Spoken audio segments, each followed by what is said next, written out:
میرا جینا میرا مرنا الہی تیری خاطر ہو۔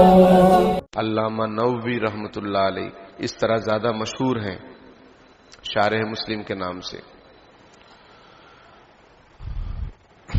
ان کے بارے میں ہے کہ ان کی زندگی کا حساب اور ان کی کتابوں کا حساب جو لگایا گیا تو روزانہ 2 کاپی یہ لکھتے تھے، یعنی وہ جو حساب بنے گا ایک دن میں 2 نوٹ بک ان کا لکھنے کا معمول تھا، ایسا حساب نکلتا ہے۔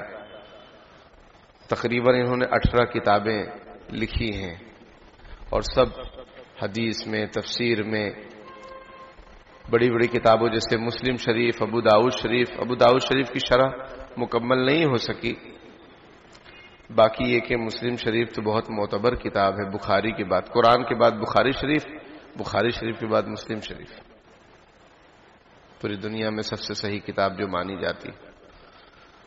حضرت بہت متقی پرہیزگار، ان کے بارے میں ہے کہ لڑکے ان کو بلاتے کھیلنے کے لیے کہ ہمارے ساتھ چلو کھیلنے کے لیے، تو یہ رونے لگتے کہ بھائی مجھے کھیلنا نہیں ہے، مجھے تو پڑھنا ہے، علم حاصل کرنا ہے۔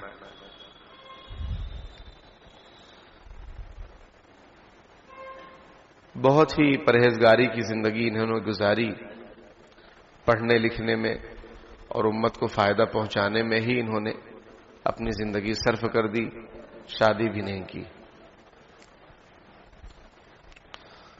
یہ جو کتاب ہے ریاض الصالحین بہت ہی معتبر، مستند اور بہت معروف و مشہور، بہت زیادہ مقبول کتاب ہے۔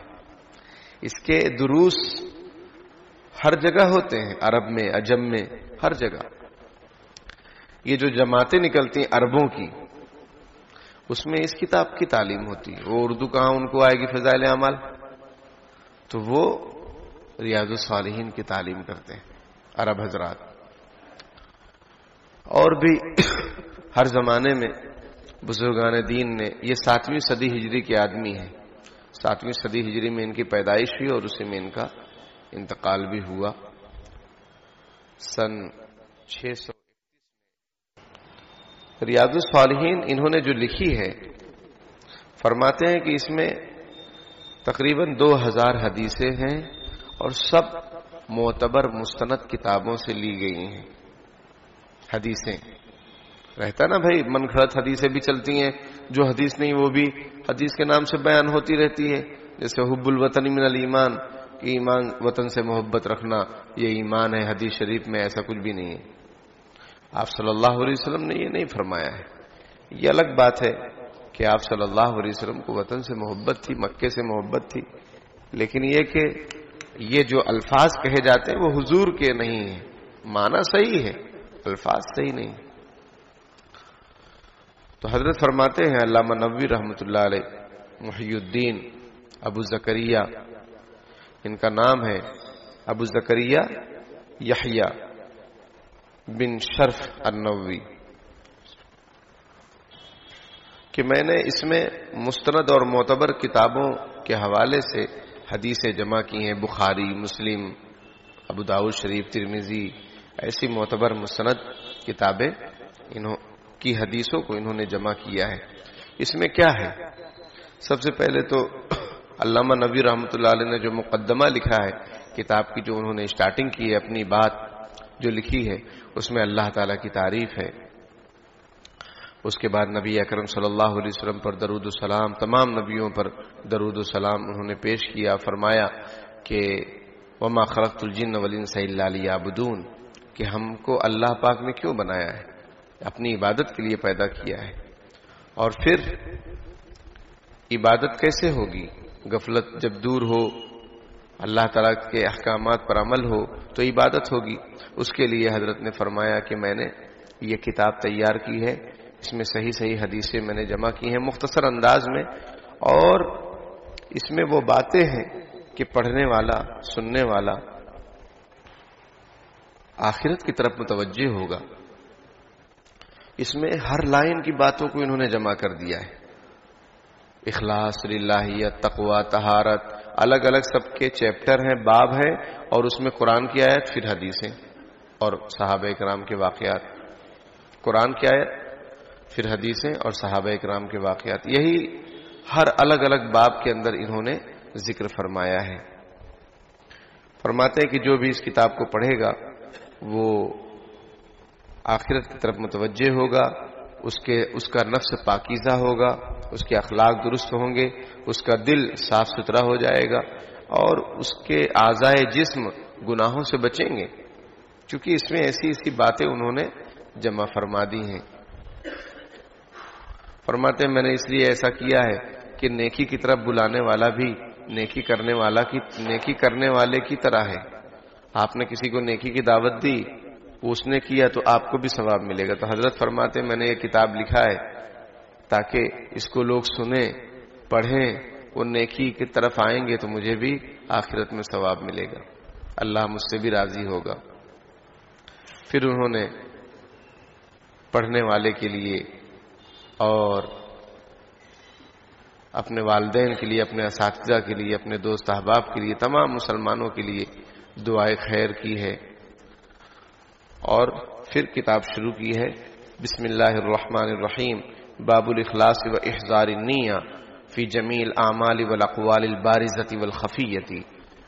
یہ باب ہے اخلاص کے بارے میں، اور نیت کو ظاہری اور پوشیدہ اعمال، اقوال، تمام اعمال اور اقوال میں نیت کو حاضر رکھنے کے بارے میں یہ باب انہوں نے قائم کیا ہے۔ پہلا باب اخلاص کے بارے میں ہے، اس کے بعد اخلاق حسنہ جو کچھ بھی ہیں سب کو انہوں نے اس میں جمع کیا ہے، پھر برے اخلاق، غیبت، جھوٹ، بہتان، ان تمام چیزوں کے بارے میں بھی احادیث، قرآن کی آیتیں پہلے، اس کے بعد احادیث اور واقعات انہوں نے جمع کی ہیں۔ جیسے کہ پہلا اخلاص کے بارے میں ہے، پھر توبہ کے بارے میں ہے، صبر کے بارے میں، سچائی کے بارے میں ہے، آخرت کی فکر کے بارے میں ہے، تقوی کے بارے میں۔ اس طریقے سے اس میں تقریباً 2000 حدیثیں علامہ نووی رحمۃ اللہ علیہ نے جمع کی ہیں۔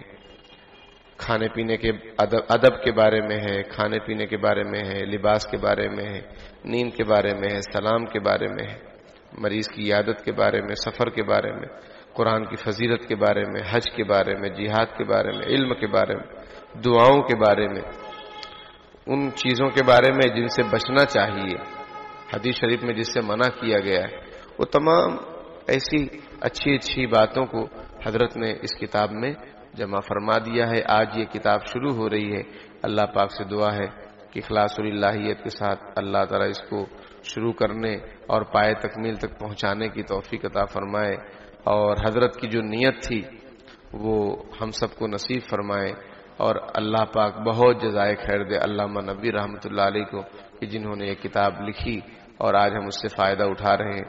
اللہ پاک ان کی قبر کو نور سے منور فرمائے اور بے انتہا امت کی طرف سے جزائے خیر عطا فرمائے۔ قال اللہ تعالی وما امروا الا ليعبدوا الله مخلصین له الدین حنفاء۔ اللہ تعالی نے ارشاد فرمایا کہ عبادت اور نہیں حکم دیا گیا مگر ان کو اس بات کا کہ وہ عبادت کرے اللہ کی اخلاص کے ساتھ، حنفاء، ہر چیز سے ہٹ کٹ کر، وَيُقِيمُ الصَّلَاةَ وَيُؤْتُوا الزَّكَاةَ، نماز قائم کریں، زکوٰۃ ادا کریں، وَذَلِكَ دِينُ الْقَيِّمَةُ، اور یہی سیدھا راستہ ہے اور صحیح دین ہے۔ یہ قرآن کی آیت ہے۔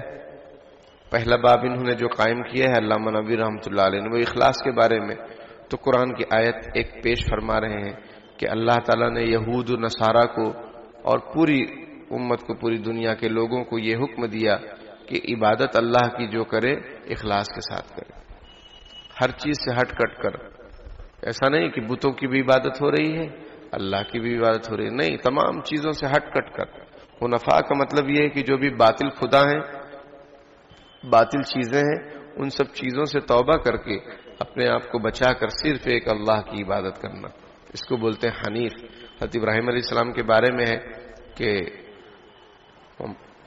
ما کان ابراہیم یہودی ولا نصرانی ولکن کان حنیفا مسلما، کہ ابراہیم علیہ السلام نہ یہودی تھے نہ نصرانی تھے، لیکن وہ سچے پکے مسلمان تھے، ہر چیز سے ہٹ کٹ کر، وہ کفر بھی نہیں، شرک بھی نہیں، تمام چیزوں سے بچ کر، بتوں سے بچ کر صرف ایک اللہ کی عبادت کرنے والے تھے۔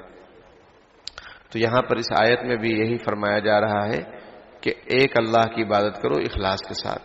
لن ینال اللہ لحومها ولا دماؤها ولکن ینالہ التقوی منکم، ہرگز اللہ کو نہیں پہنچتا ہے جانوروں کا خون، جانوروں کا گوشت اور نہ ان کا خون، لیکن اللہ کو پہنچتا ہے تمہارے دل کا تقوی۔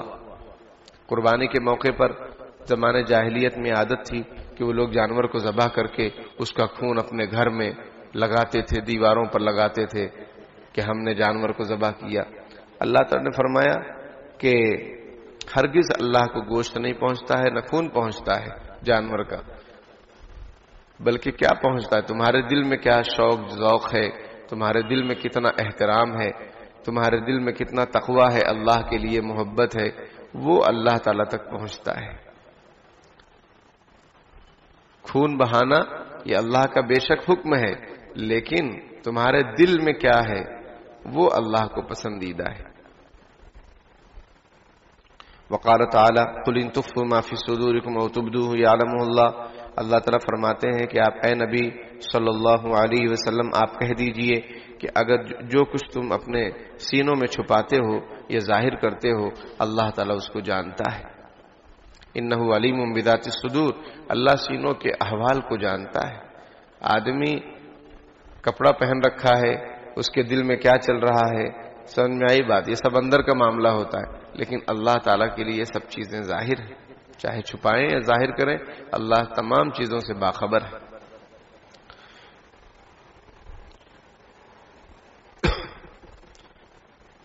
سورہ بقرہ کی آخری جو رکوع ہے اس میں ہے وَإِن تُبْدُوا مَا فِي أَنفُسِكُمْ وَتُخْفُوهُ يُحَاسِبْكُم بِهِ اللَّهُ، تم جو کچھ بھی چھپاؤ گے یا ظاہر کرو گے اللہ حساب لے گا۔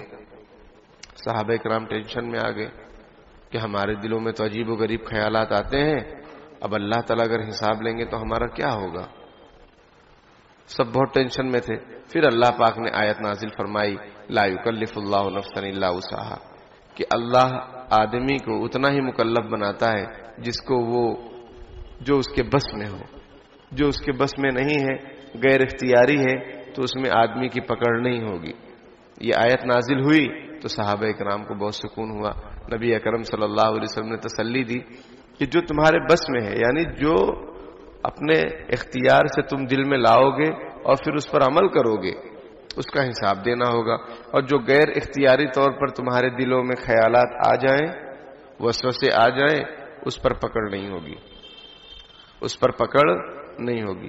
بہت سارے لوگ پریشان رہتے ہیں کہ ہمیں بہت وسوسہ آتا ہے، برے برے خیالات آتے ہیں، تو اس میں فکر مند ہونے کی ضرورت نہیں ہے، ٹینشن نہیں لینا چاہیے، اس پر کوئی گناہ نہیں ہے جب تک آپ عمل نہ کریں۔